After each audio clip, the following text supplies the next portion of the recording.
Bismillahirrahmanirrahim. Assalamualaikum warahmatullahi wabarakatuh. Waalaikumsalam warahmatullahi wabarakatuh. Ya, gimana kabarnya anak-anak? Pada sehat semua? Alhamdulillah sehat. Ya, Bapak doakan selalu sehat semua. Jangan lupa untuk menjaga protokol kesehatan, mencuci tangan, jaga jarak, supaya kita terhindar dari beberapa virus yang akan mengancam kita. Oke, sebelum kita mulai materi, kita berdoa terlebih dahulu. Kita berdoa sesuai dengan agama dan kepercayaannya masing-masing. Berdoa dipersilakan. Ya, berdoa selesai. Oke anak-anak, sebelum kita mulai, silahkan isi absen terlebih dahulu. Untuk link sudah ada di Google Classroom dalam bentuk Google Form. Silakan anak-anak diberikan waktu untuk mengisi absen terlebih dahulu, nama lengkap, kelas, dan juga mata pelajarannya. Oke, ya sudah. Sekarang kita mulai materinya. Kita akan memasuki materi turunan fungsi trigonometri, KD-nya 3.3. Materi kedua di kelas 12 setelah limit trigonometri. Bu Siti Aziza, kira-kira turunan trigonometri apa? Atau ada yang tahu? Iya, Pak. Atau ada yang mengetahui turunan trigonometri itu apa? Turunan fungsi trigonometri itu apa? Saya, Pak. Iya? Nabila. Iya, Bu Nabila? Turunan sin cos ya, Pak ya? Iya, bukan hanya sin dan cos saja. Ada kotangen, ada sekan, ada kosekan. Seperti itu. Ya, sudut dalam trigonometri ada 6. Sinus, kosinus, tangen, kotangen, sekan, dan kosekan. Untuk sekan sendiri adalah 1 per cos. Dan kosekan sendiri adalah 1 per sin. Kotangen itu adalah 1 per tangen. Ya, jadi pengertian trigonometri adalah turunan dari suatu fungsi pada titik tertentu menjelaskan sifat-sifat fungsi yang mendekati nilai inputnya. Seperti itu. Yang pertama kita mempelajari sifat-sifat turunan fungsi trigonometri. Ini kita flashback ke materi kelas 11 turunan fungsi aljabar. Yang pertama yang akan bisa kita jelaskan adalah fungsi ini f. F ini adalah sebagai fungsi, c ini adalah sebuah konstanta kalikan u. U ini adalah sebuah fungsi. Maka turunannya adalah c kalikan u aksen. Nah, simbol dari turunan itu adalah aksen atau turunan. Seperti itu. Sedangkan jika sebuah fungsi adalah operasi penjumlahan dengan U plus V, maka turunannya adalah turunan dari U ditambah turunan dari V, atau U aksen plus V aksen. Yang ketiga, jika sebuah fungsi adalah operasi pengurangan, fungsi U dikurangi fungsi V, maka turunannya adalah U aksen dikurangi V aksen. Nah, untuk sementara kita bahas poin pertama sampai 3 terlebih dahulu. Ini catatannya, dengan U dan V adalah fungsi yang masing-masing mempunyai turunan U aksen dan V aksen, serta C adalah skalar atau koefisien. Seperti itu. Oke, kita lanjut. Nah, ini adalah rumus-rumus dasarnya.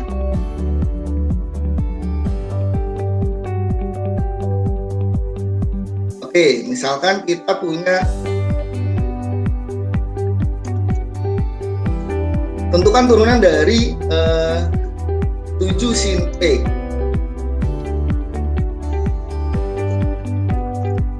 Oke, selanjutnya untuk contoh soal yang kedua. Nah, ini dalam bentuk cos. Tentukan turunan dari fx sama dengan 4 cos X. Kita lihat di sini. Nah, 4-nya ini adalah sebuah koefisien, dan cos X adalah fungsi trigonometrinya. Maka turunan dari 4 cos X itu adalah 4-nya tetap. Nah, kita turunkan saja. Turunan dari cos X itu adalah min sin X. Maka jawabannya adalah min 4 sin X. Misalkan Bapak punya soal yang pertama, Y sama dengan 3 tangen 2X. Oke, ada yang mau menjawab tidak? 3 tangen 2X. Maka turunannya adalah berapa? Turunannya sama berapa? 6. Dari 6. Turunannya 6 kali secant kuadrat 2x ya. Secant kuadrat 2x. Oke ya ini. Nah, 6 ini dari 3 dikalikan 2. Nah, karena 2-nya maju. Jadi 6. Turunan dari tangan itu adalah secant. Karena di sini sudutnya adalah 2x, maka tetap 2x. Kalau sudutnya x, berarti di sini x. Nah, baru terlihat jika koefisiennya selain 1. Nah, ini tidak terlihat karena koefisiennya 1. Nah, seperti ini. Nah, nanti baru terlihat, kok ini 2, 3, kenapa 2-nya maju? Padahal dari rumus dasarnya adalah seperti ini. Nah, untuk menyelesaikan turunan fungsi trigonometri. Ya, kita lanjut ke materi selanjutnya. Selanjutnya, Bapak sudah mengirimkan LKPD di psikologi. Itu di psikologi sudah terlampir, ada modul, ada LKPD, ada evaluasi. Silakan kalian download untuk modulnya.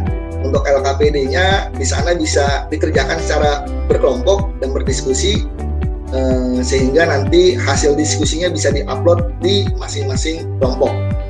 Seperti itu. Selanjutnya, nah ini contoh soalnya. Contoh soal. Oke.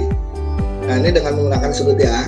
Nah, sin 5x min 2. Ini adalah konsepnya kan sin ax plus b. Nah, jadi yang namanya a itu adalah yang selalu berdampingan dengan variabel x. Jadi 5 ini adalah a. Nah, berarti bisa maju ke depan ya. Oke, berarti sama. Karena sudutnya 5x min 2, maka sudutnya tetap jadi 5x min 2. Seperti itu. Itu turunan yang pertama. Nah, kita coba latihannya. Coba Pak Ahmad, yang A jawabannya bagaimana? 2 sin x. 2, ayo ini min cos. Ya, 2 sin x berarti ya. 2 sin X. Yang lain ada yang berbeda atau sama? Sama Pak. Sama ya? Ya, berarti kenapa bisa positif? Karena min kali min, berarti 2 sin X. Pari, coba yang B, Pari. 8 cos X, Pak. Wah, iya betul, 1 poin. Bu Halidah, yang B coba. Yang C hasil turunannya itu berarti 21 secant kuadrat X. Iya betul, 1 poin. Coba perwakilan satu laki-laki, satu perempuan untuk menyampaikan refleksinya atau kesimpulan kita mempelajari aturan fungsi trigonometri untuk penjumlahan dan pengurangan terlebih dahulu. Ya Pak. Di kesimpulannya bahwa fungsi itu juga punya trigonometri juga punya turunan ya Pak ya. Ya betul, salah satunya. Ada lagi? Berarti kalau misalkan sin turunannya cos. Betul. Cos turunannya min sin. Tangan turunannya secant kuadrat dan lain sebagainya. Itu sih Pak yang saya tahu. Oke. Sebelum kita akhiri, kita berdoa terlebih dahulu dan juga ucapkan hamdalah. Semoga ilmu yang kita dapatkan pada hari ini membawa keberkahan bagi diri kita. Alhamdulillah. Bapak akhiri, kurang lebihnya mohon maaf. Wabillahi taufiq wal hidayah. Assalamualaikum warahmatullahi wabarakatuh. Waalaikumsalam warahmatullahi wabarakatuh.